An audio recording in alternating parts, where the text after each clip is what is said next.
This is Yeji Kim from Hudson High School. Due to the COVID-19 pandemic, Yeji Around Town will continue through Zoom. My goal is to inform and enrich the Hudson community on the numerous shops and restaurants in Hudson. I will still be featuring many local businesses, so stay tuned and enjoy the show.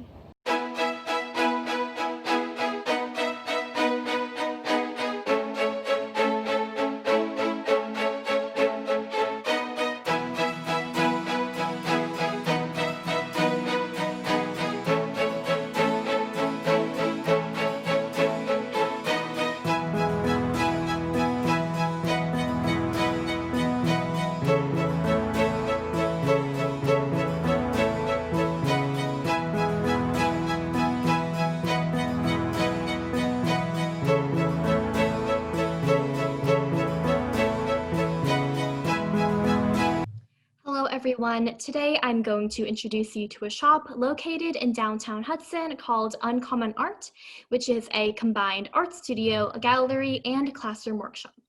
Opened officially in 2016, Uncommon Art serves as a space to feature local Northeast Ohio artists and share a love for art with the public.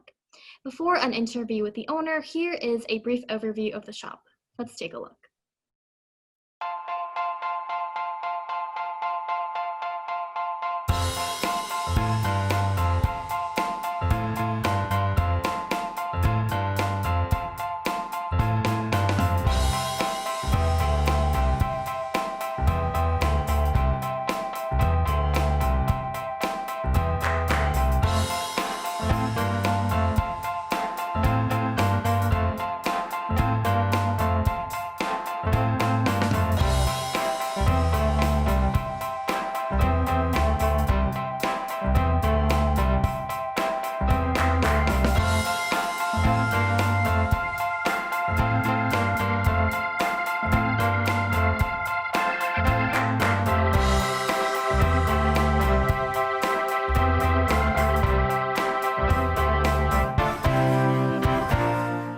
Today I'm here with Karen Cook, who is one of the two owners of the shop, along with Dana Gilray. So thank you so much for being here today.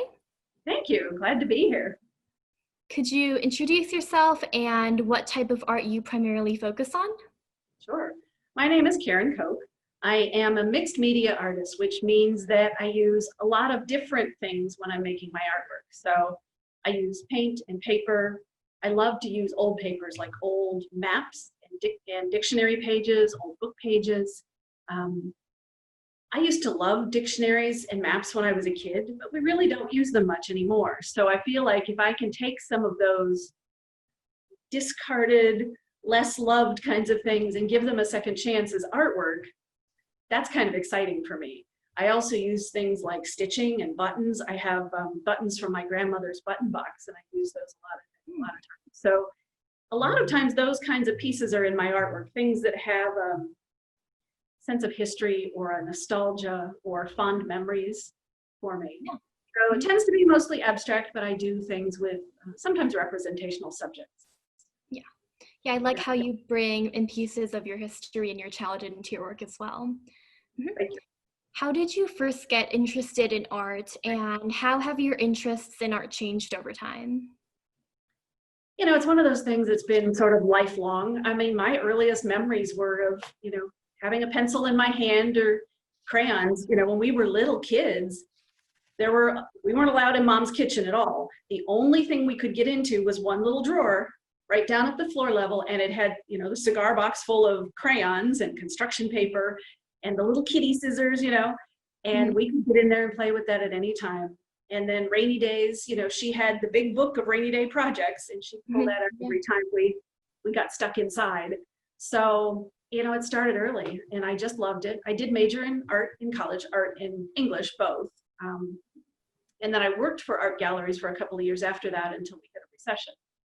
And took a job then doing technical writing and doing different types of writing. So, but being a full-time artist, being an artist has always been one of my lifelong dreams. So I finally got to a point where I thought, okay, it's time to take the plunge. I'd spent a lot of time preparing for it, but I finally thought I have to try it. So, Yeah, you never really know until you try what can happen. And it's Mm. great that you went ahead and just decided to pursue your dream full time, really, and open Uncommon Art. I think Yeah, that's great. Mhm. yeah, you have to try. I mean, if you try and it works, great. If you try and it doesn't, well, at least you know, At you least, know. yeah. Yeah. Mhm. At least you tried. Mhm. Yes. So I know you had a studio space a couple of stores down from your current Uncommon Art space to sort of further the styles of art you just talked about. And then you opened Uncommon Art. So why did you first open the store and what was your goal and purpose in doing so? Well, when we first started in 2013, Dana Gilray, who is my partner here, we're neighbors across the street. We've been neighbors for a Oh. long, long time. Mhm. We were having a barbecue. She had invited me over to her house one night for a cookout and a barbecue. And we were talking, and I said, gee, I've got this dream. I really want to do this. And I was starting to think through plans. And she said, well, I'm interested in it too. She makes jewelry. Um, and all of a sudden, next thing I knew, whenever I drove through town, I saw for rent signs. So we looked at a couple of places. We rented a space further up the street, and we shared a studio for a while. And then this space became available, and this is such a perfect space. I mean, it wasn't when we saw it. It was kind of rough, but we spent some time cleaning it up and making it pretty, and it's worked out really well for our purposes. So we both have studios here. We both have separate rooms where we work, and then we have a couple of rooms where we have things on display from ourselves and other artists. And then we have a small room that we can convert to a classroom and a meeting room.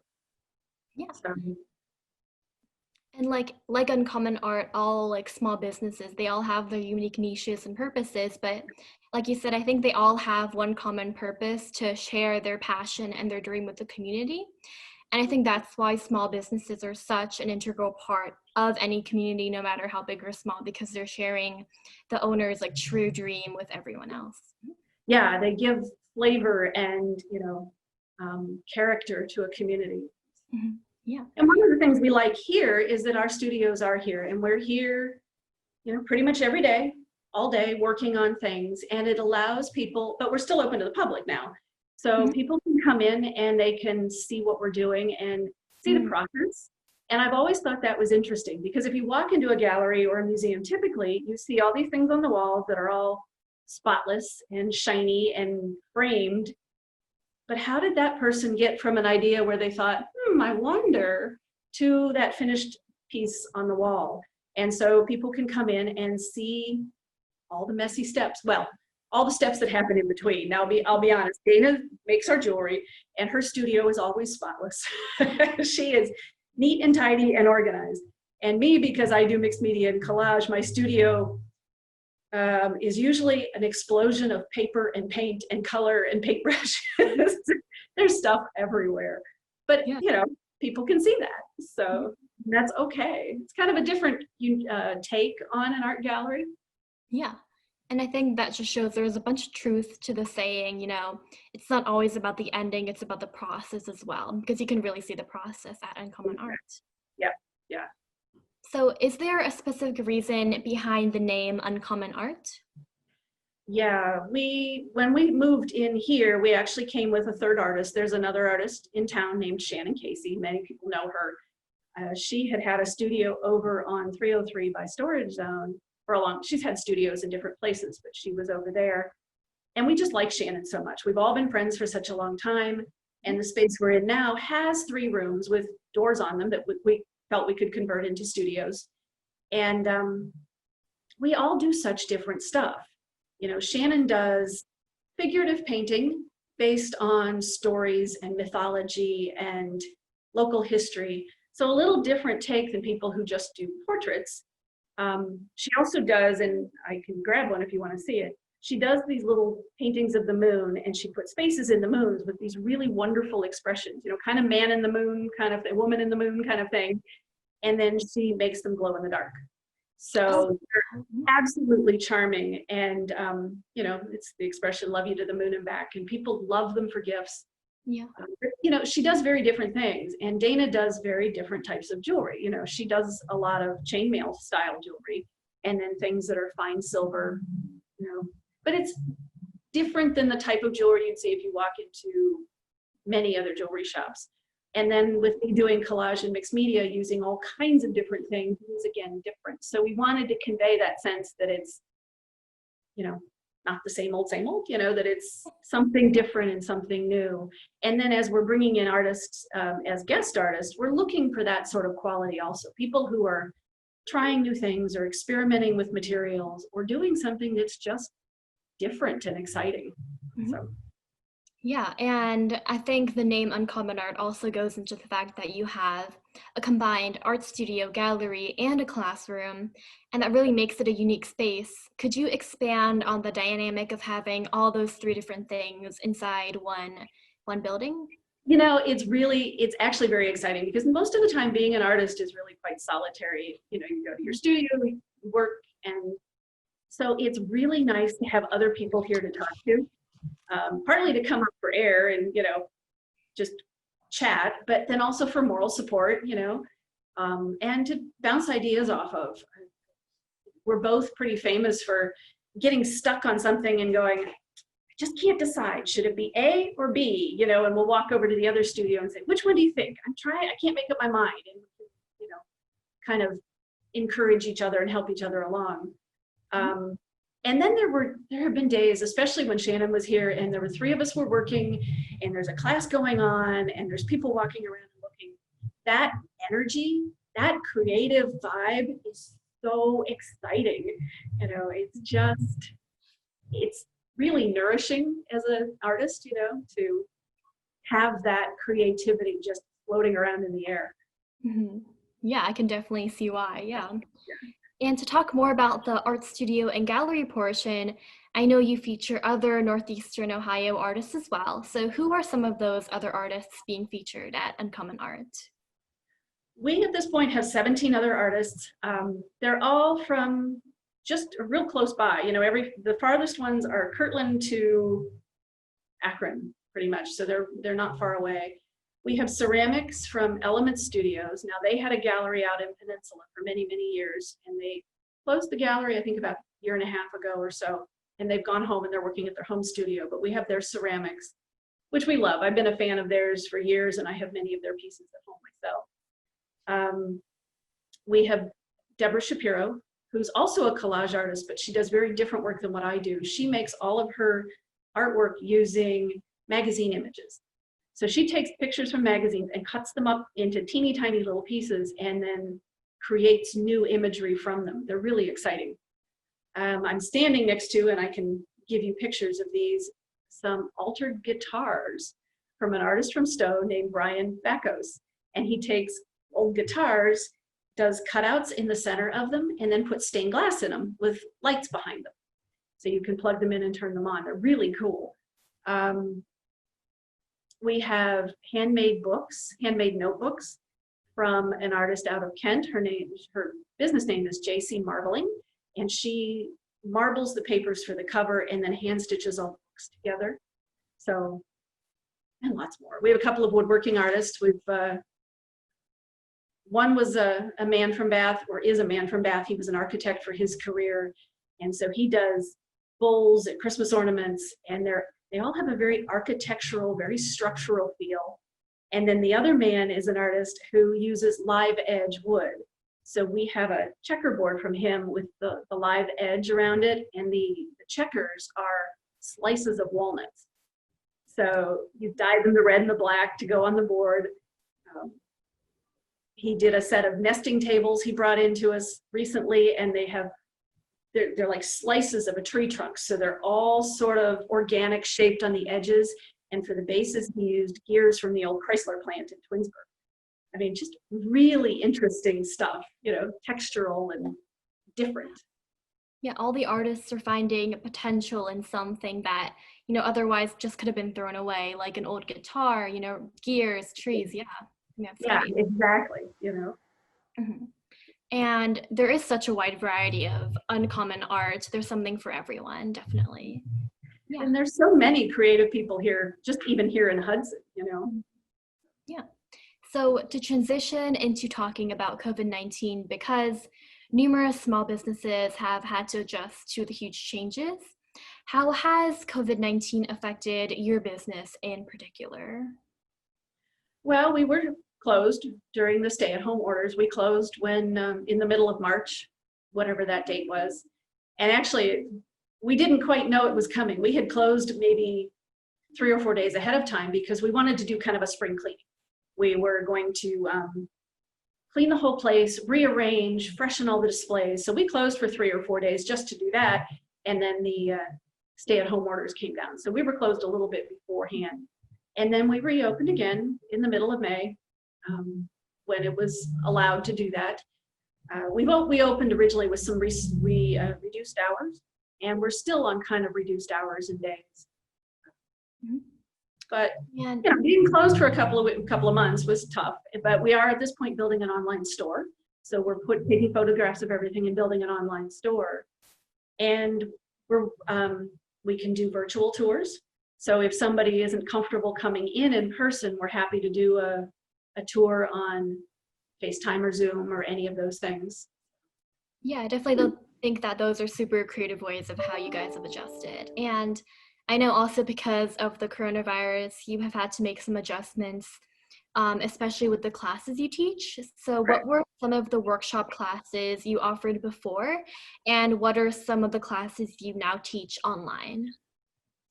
Well, I've always taught mixed media type classes. So collage techniques, art journaling, those kinds of things. Shannon, when she was here, was a great drawing and painting instructor. So she's moved to a different studio again. She is still doing instruction, although I'm not sure how much at the moment. When we shut down, we were doing some things on Zoom. Like I have a group that gets together on Friday mornings and we go sketching, and we go out to different places every week.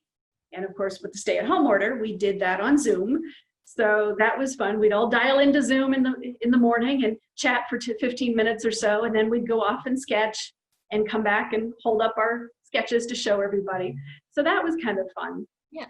I'm getting some Zoom classes prepared for the summer. I have a mixed media class coming up. It's just a one-time class.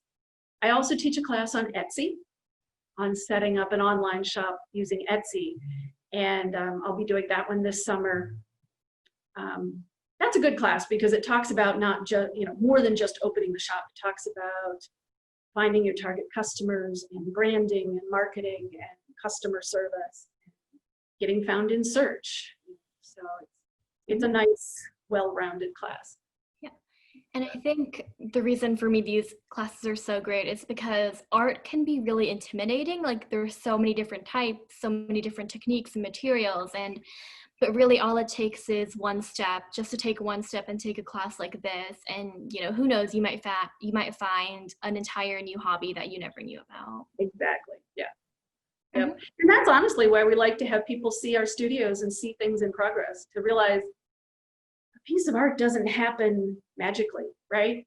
It's not like we do have an idea when we start, but we can't always predict how it'll end. And sometimes that process gets kind of messy. Even Dana with her jewelry, when she's polishing and sanding, she's wearing goggles and a mask, and she's getting dirty. But it ends up beautiful and shiny. So so you don't have to be, the things you do don't have to be perfect all the time. Right.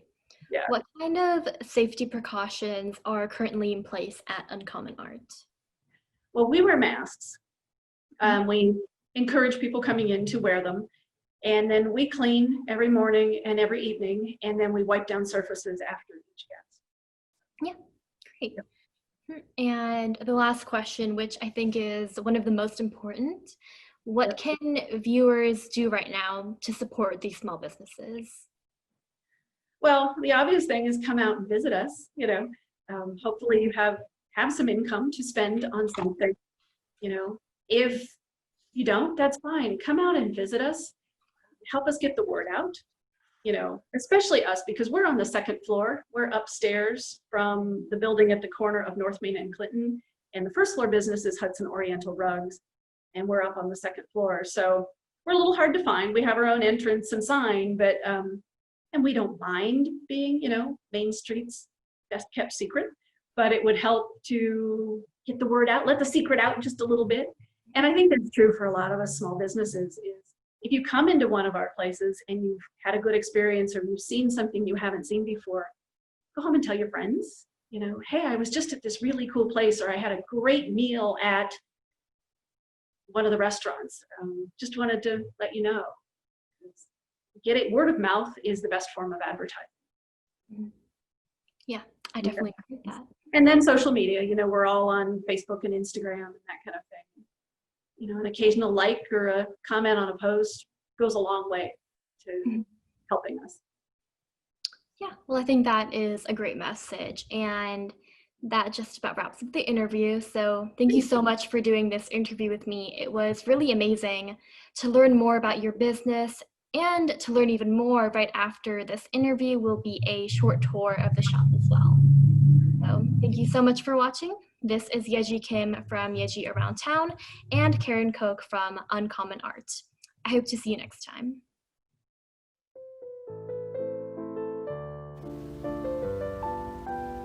Hello and welcome to Uncommon Art. We are an art gallery and studios and classroom on Main Street in historic Hudson, Ohio. So we have two artists here who have their studios here and they work here, so you can come in at any time and see their work happening in process. And then we also have about 17 or 18 other local artists from the Northeast Ohio area whose work we display here as well. So let me take you on a little tour of the place. So this is our main gallery.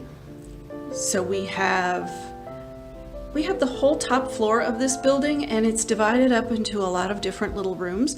It has a very homey, comfortable sort of feel. So this is our main gallery. Here we have some artwork from a couple of our local artists.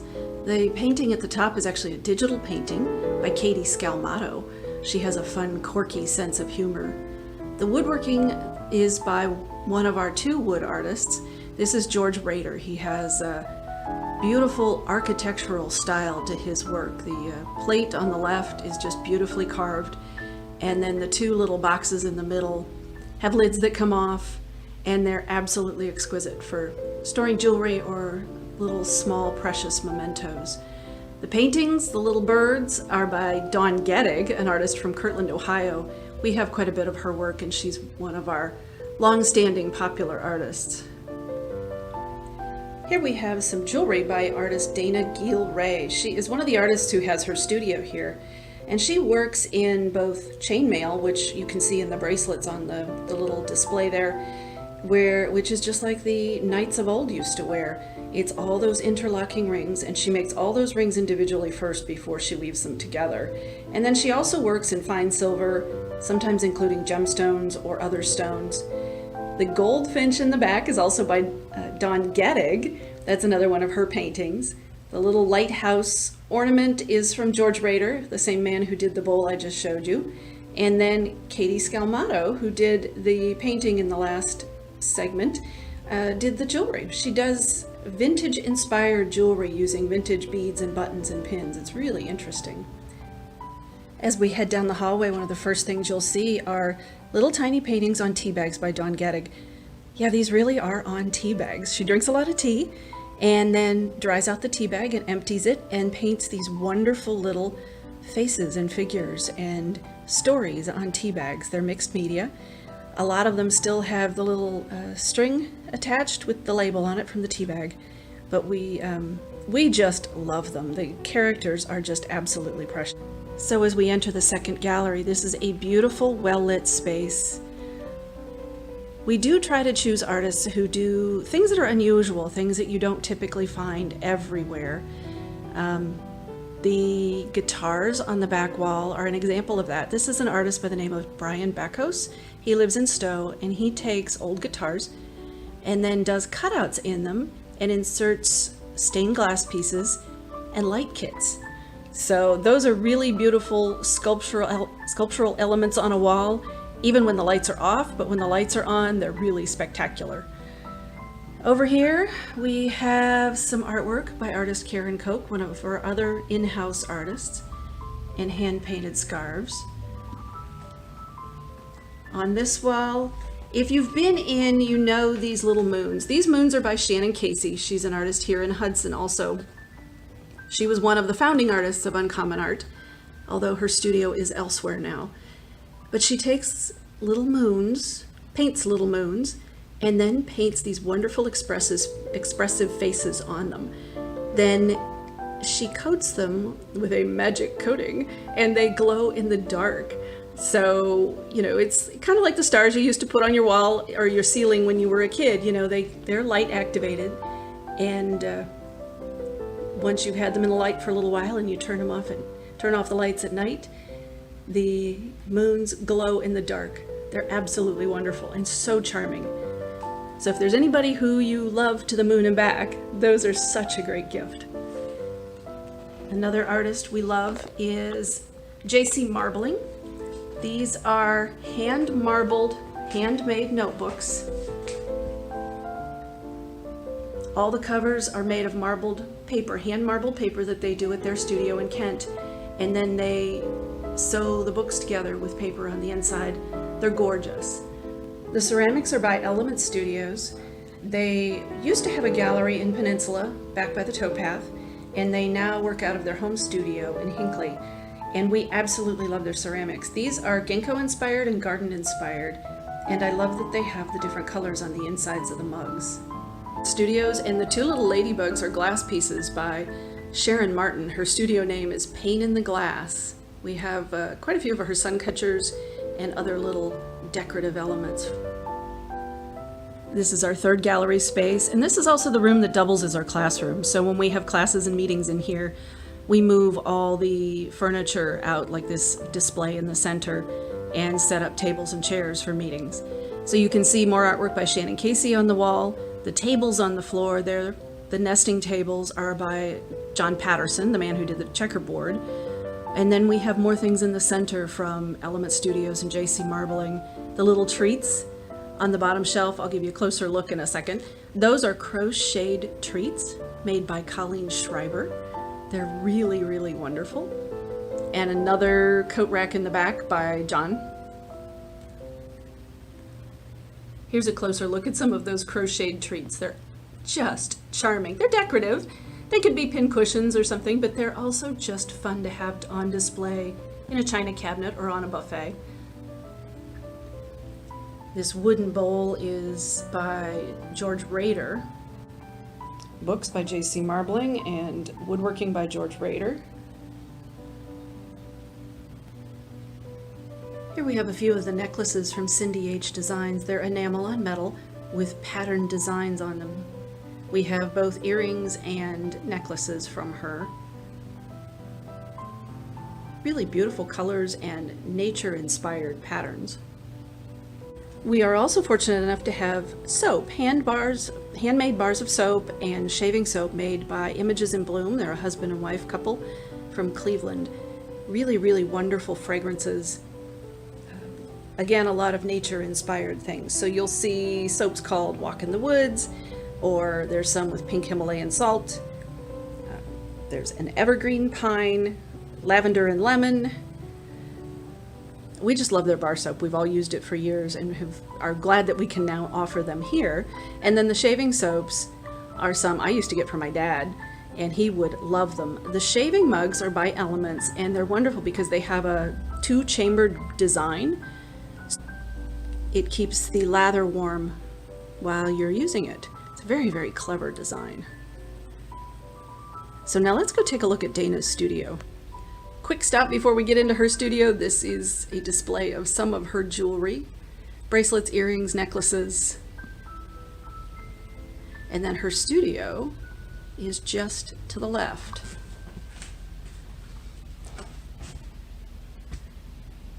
This is Dana's studio. She's usually in here working hard on her creations.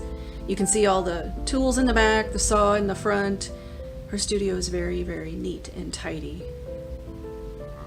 She's also been an award winner at several of the shows she's attended.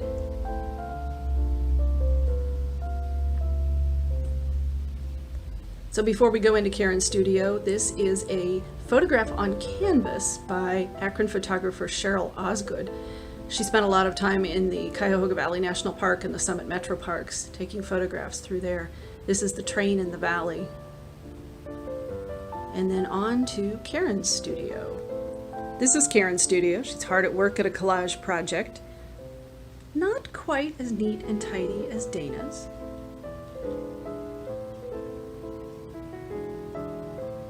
But we welcome visitors to come in the studios and see what we're doing, see what we're working on, and ask us questions.